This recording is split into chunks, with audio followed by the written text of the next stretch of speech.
హే little hearts, ఎలా ఉన్నారు? అందరూ బాగున్నారా? ఇది సిరిపురం దగ్గర. ఇది ఈ బంక్ చూసే ప్రతిసారి నాకు ఎందుకో అమెరికాలో ఉన్న ఫీల్ వస్తుంది.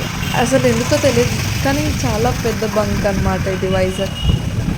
అంటే దీనికన్నా పెద్దది ఉండొచ్చు కానీ నాకు తెలియదు. కానీ ఇది చూసేటప్పుడల్లా ఎందుకో అమెరికాలో ఉన్న అలాగా క్లీన్గా నీట్గా ఉంటుంది. ఇక్కడ ఏంటంటే, ఇక్కడ మీరు ఈ నెంబర్స్ చూస్తున్నారా? ఇది ఇండియన్ పాపులేషన్ అనమాట, ఎంతమంది ఉన్నారో అని. మీరు ఎప్పుడైనా గమనిస్తే కామెంట్ చేయండి. ఇది ఏంటంటే నా ఫేవరెట్ అనమాట, కర్డ్ బజ్జీ మిక్చర్. మా హస్బెండ్ ఏమో వచ్చి ఎగ్ బజ్జీ మిక్చర్ చెప్పుకున్నారు. ఇక్కడ నా ఫేవరెట్ అనమాట అది. అలా బీచ్ రోడ్ అలా వెళ్తే బీచ్ కొంచెం ముందుకు వచ్చింది. సో అందరూ కొంచెం మంది ఎవరైతే వెళ్తున్నారో వాళ్ళు ఫొటోస్ తీసుకుంటున్నారు. ఇక్కడ కాళీమాతకి దండం పెట్టుకొని ఇంటికి రిటర్న్ అయిపోయింది. బాయ్.